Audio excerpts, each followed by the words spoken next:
Ces aides sont dispensées entre autres par des instituts Confucius et financées par le parti. Les livres scolaires sont rédigés par le parti et les professeurs doivent tous en être membres.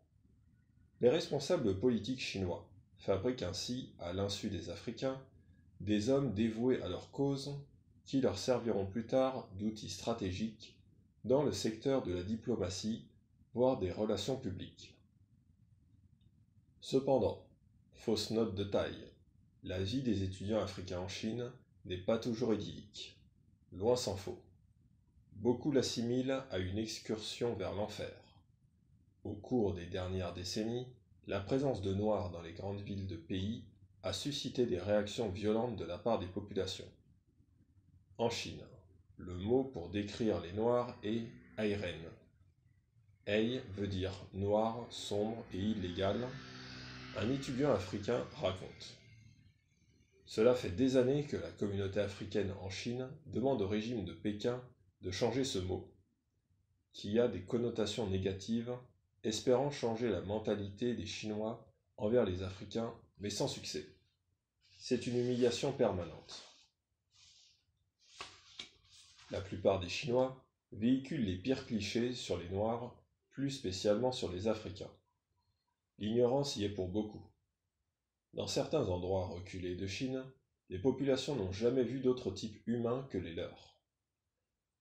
Certains n'arrivent même pas à s'imaginer qu'il puisse exister d'autres peuples sur Terre. Un étranger qui n'a pas le type asiatique, il sera traité comme une curiosité. Un homme à la peau noire va susciter autant de curiosité que de peur et de rejet. Les habitants de ce pays plusieurs fois millénaire, longtemps muré dans ses murs et son silence, n'avaient que très rarement croisé des individus d'autres races. Du moins, jusqu'au début de la coopération Chine-Afrique. Depuis, chaque année, un grand nombre de Chinois émigrent vers l'Afrique, tandis que de nombreux étudiants et une poignée d'Africains, commerçants ou autres, s'installent en Chine. La situation des habitants des grandes villes est donc très différente. Ils sont en contact permanent avec les étrangers de toutes origines. La méchanceté et la bêtise dont ils font preuve sont tout simplement incroyables. Une fois passés l'effet de surprise et de curiosité, cela se forge une opinion faite de clichés et de réactions épidermiques clairement racistes envers les Africains. Cette attitude est en fait à géométrie variable. S'ils méprisent les Africains chez eux, ailleurs ils se battent pour devenir noirs. En Afrique du Sud, le 18 juin 2008, n'aura pas été un jour comme les autres pour les 200 000 Sud-Africains d'origine chinoise. Une décision de la Haute Cour de Pretoria faisait des Chinois d'Afrique du Sud une catégorie classée population noire. Ils peuvent désormais, en vertu de la loi, bénéficier de la discrimination positive. Par exemple, acheter des actions à des prix préférentiels ou accéder en priorité à des postes de haut niveau dans le monde des affaires. Pour obtenir ces avantages, la diaspora chinoise s'est battue pendant 8 ans. Régulièrement, des manifestations réunissent des milliers de personnes pour protester contre la présence des étudiants africains sur le sol chinois. En 1988, l'université de Nankin connaissait des insurrections populaires au cours desquelles les Chinois ont molesté des étudiants africains et par milliers sont descendus dans les rues en scandant « Mort au diable noir » ou « Mort au chien noir ».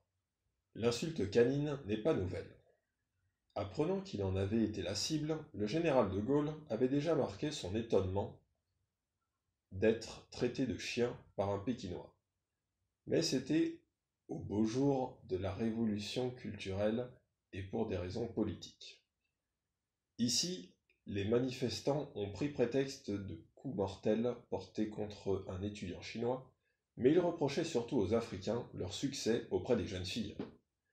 Dans de nombreux cas, des Noirs fréquentés des Chinoises sont tout simplement arrêtés et accusés de viol. Dans la Chine d'aujourd'hui, on s'arrange de leur présence, notamment à Canton, Guangzhou. Dans le sud du pays, à 2 heures de train de Hong Kong. Près de 200 000 Africains, officiellement, y ont durablement élu domicile ou sont de passage. Baptisé Chocolate City, le quartier noir est situé dans une zone de 10 km². On y parle Igbo, Wolof ou Lingala. Les Africains s'y rendent généralement pour leurs approvisionnements en gros. C'est un marché où se négocient des produits d'industrie légère. Pour les commerçants noirs, vivre en Chine n'est pas vraiment une sinécure. Il suffit d'écouter Vincent, Nigérian installé dans le pays depuis 5 ans, pour s'en convaincre.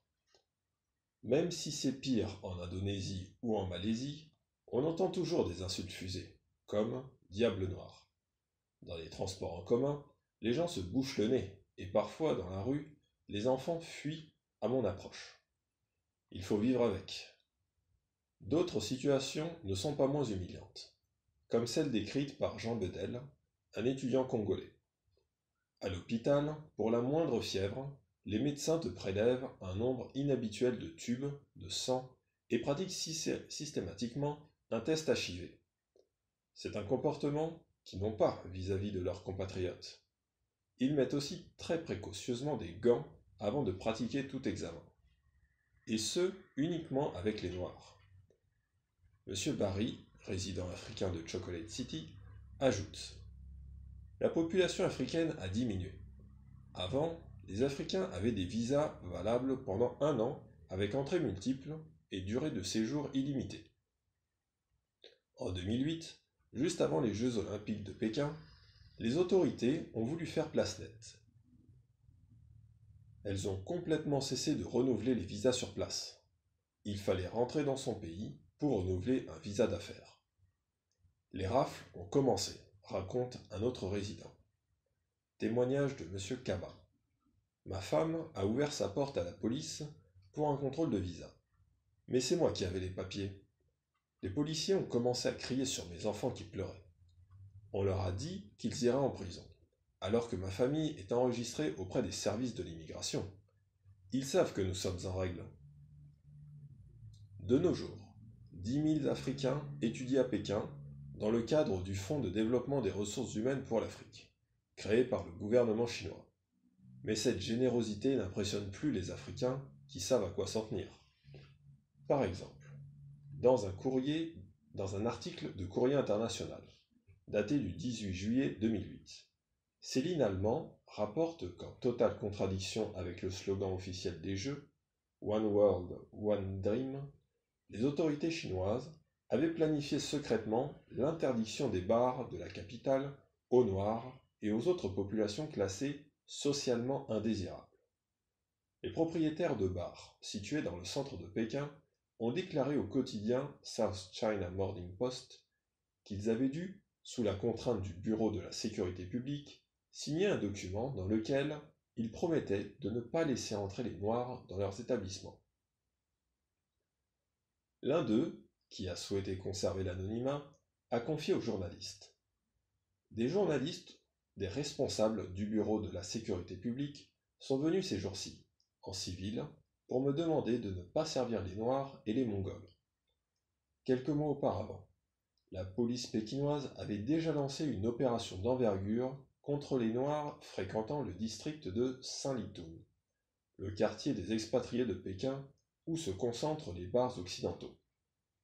Le document qu'ont dû signer les tenanciers de ces bars ne se limitait pas à l'interdiction de servir les Noirs.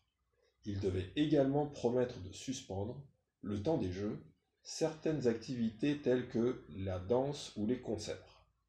Fait symptomatique, ils ont pu conserver des copies de ce document, à l'exception des pages concernant l'interdiction de servir les Noirs. Manifestement, les autorités se sont méfiées des accusations de racisme qu'aurait pu déclencher la révélation de telles mesures.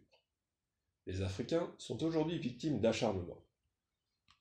Dans un article du 6 octobre 2009 sur frenchnews.cn, Madame Mo Lian, directrice adjointe de la division de l'administration de contrôle de l'identité aux frontières du département provincial de la sécurité publique de Guangdong, reconnaît que 70% des étrangers détenus l'année dernière pour immigration illégale et expiration de visa étaient des Africains. Au premier semestre 2009, la proportion s'est élevée à 77%. Tout cela ne semble pas préoccuper les partenaires de la Chine-Afrique, particulièrement les autorités chinoises qui font mine d'ignorer la question.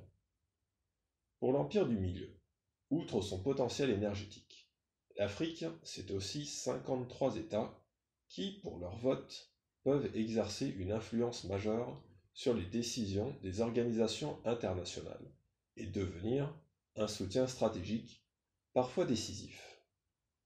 La Chine a renforcé la réorientation de sa politique internationale vers l'Afrique quand il lui a fallu rompre son isolement après les événements de la place Tiananmen en juin 89 et trouver une parade au feu de critiques qu'elle a dû alors essuyer de la part des pays occidentaux.